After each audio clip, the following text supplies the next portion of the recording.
Salut à tous et bienvenue pour cette vidéo consacrée au Syma 1. Ce couteau de fabrication chinoise a la forme du ici 3, la taille du ici 3, mais ce n'est pas le ici 3. Alors effectivement, le détournement de ce slogan publicitaire des années 80 pour un soda colle parfaitement au Syma 1. Et en effet, à quelques détails près, il a la même taille et la même forme que le réputé ici 3 ou encore le Ontario Rat 3. Mais leur ressemblance s'arrête là. Je vais commencer par l'acier utilisé. Le Syma 1 est en acier inoxydable 7CR17 MOV. La plupart du temps, les gens disent que c'est un acier équivalent au 440A. Je ne m'y connais pas trop en acier, mais j'aurais tendance à dire que c'est un peu plus complexe que ça. Le 7CR17 MOV a, comme son nom le dit, 0,7% de carbone, comme le 440A. Par contre, il a 17% de chrome, comme le 440C. Et il a du molybdène, comme le 440A, B et C, et du vanadium, comme le 440B. De fait, c'est un beau mélange des trois types de 440. La dureté de la lame est donnée pour 58 HRC, ce qui correspond à un 440B ou C en fonction du bain d'huile. De plus, d'après le fabricant, la lame a reçu un traitement au titane et un bronzage noir. Au final, on a un acier réellement inoxydable grâce aux 17% de chrome et résistant aux attaques de divers agents chimiques. Son tranchant sera plutôt correct et assez durable, mais nécessitera un aiguisage régulier pour bien l'entretenir. Le Syma 1 a finalement le type d'acier idéal pour des couteaux de plongée et d'activité extérieure comme le bushcraft. Comme pour la quasi-totalité des couteaux de camp, le Syma 1 a une soie full tang et elle est percée à son extrémité de manière à pouvoir passer une dragonne. La lame, légèrement drum point, fait 10 cm mais avec un tranchant de 8,5 cm pour une épaisseur de lame de 4,5 mm. Sur le dessus de la lame, il y a une bonne zone de jimping pour avoir une bonne accroche au niveau du pouce. À la base de la lame, il y a un finger choil, ce qui va nous permettre une prise en main plus proche du tranchant pour des travaux de précision. La poignée est composée de plaquettes en micarta à base de lin, ce qui donne une fonction antidérapante et absorbant l'eau. Et comme on peut le voir, les plaquettes sont vraiment très bien ajustées. Cela nous fait un couteau qui accuse 203 grammes sur la balance. Ça commence à faire un joli poids, ce qui pourrait être pas mal pour de la coupe à la volée, bien que la taille de la lame ne s'y prête pas particulièrement. Quelques mots maintenant sur l'étui qui est fourni avec. Il est en plastique moulé sur lequel est vissé un clip métallique pour le port à la ceinture. Ce clip peut être mis d'un côté ou de l'autre de manière à porter le couteau en mode droitier ou gaucher. Par contre, on pourra regretter que les trous pour la visserie ne permettent pas de mettre le couteau en port horizontal ou tête en bas. Dans le registre des regrets, il y a aussi le bruit que fait le couteau dans son étui et le bout de corde ridicule qui ne permettrait même pas à un squelette d'attacher l'étui à son fémur. Sinon, le couteau étant plus ou moins destiné à être utilisé en milieu humide, on notera un trou prévu pour l'écoulement de l'eau. Maintenant que je vous ai présenté la bête, il ne nous reste plus qu'à aller le tester sur le terrain. Bien, nous voilà arrivés en forêt. On va pouvoir tester notre Syma 1 sur divers travaux. Alors, un petit aperçu de ce qu'il peut donner à la ceinture dans son étui.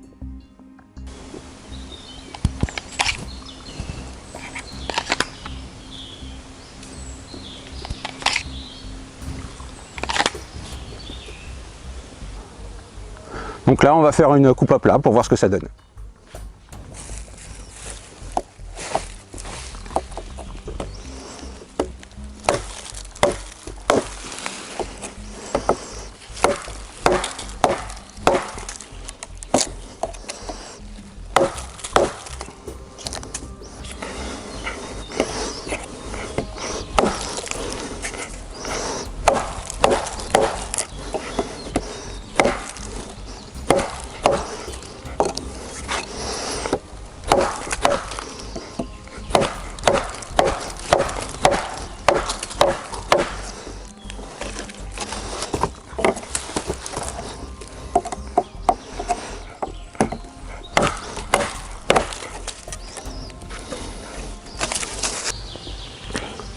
Bon, on va essayer de bâtonner pour voir ce que ça donne maintenant.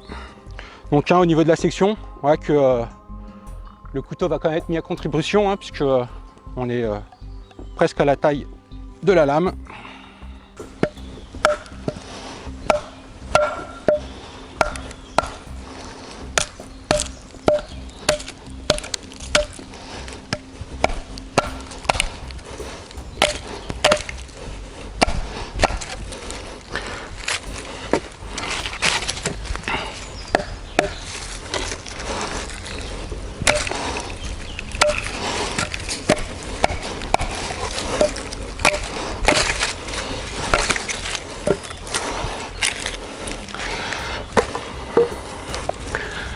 Hein, donc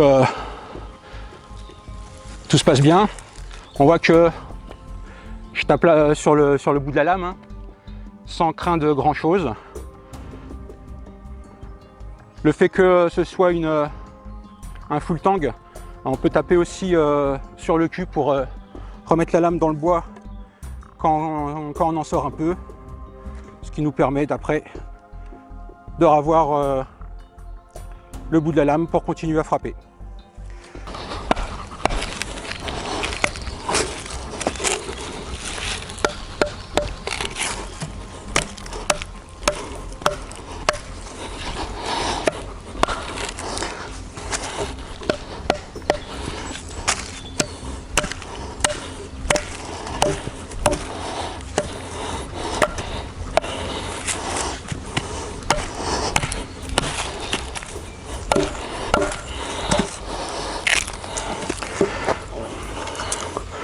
Donc on a eu un petit nœud, le couteau l'a quand même passé.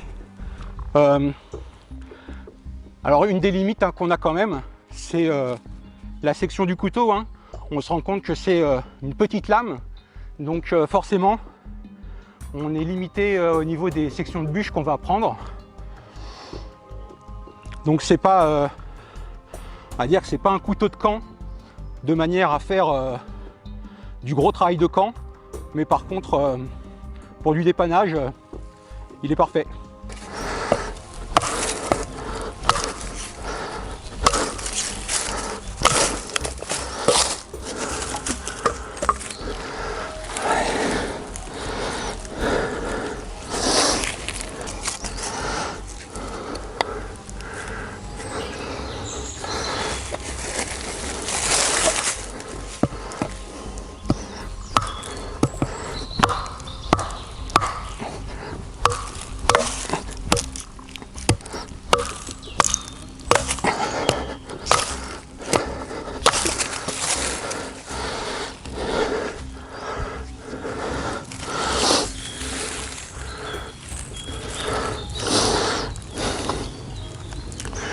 Là on a attaqué le nœud, hein, et c'est passé, hein, comme il faut, donc pas de problème.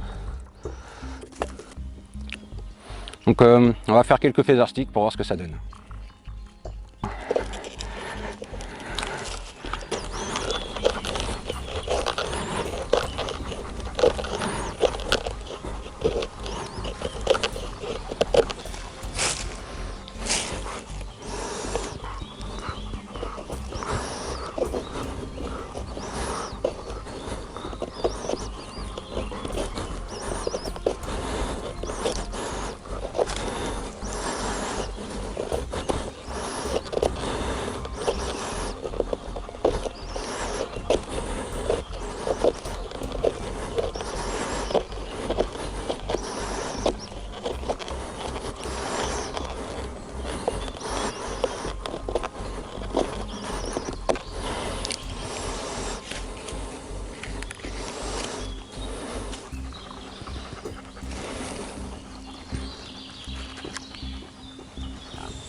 On va utiliser la pointe de notre couteau.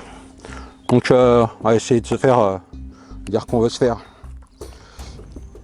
un trou.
Comme on peut voir,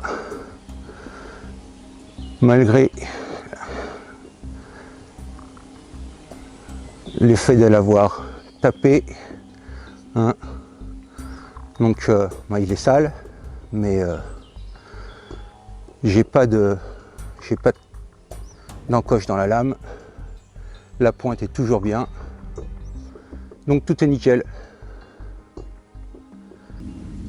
Et bien voilà, c'est fini pour cette vidéo. J'espère que cette présentation vous aura permis de découvrir ce Syma qui n'a pas à pâlir devant les couteaux dont il est le clone.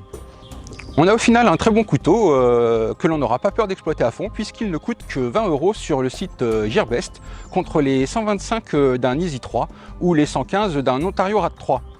Le seul regret est son étui qui n'est pas au mieux mais qui a déjà le mérite d'être là et qui fait le job.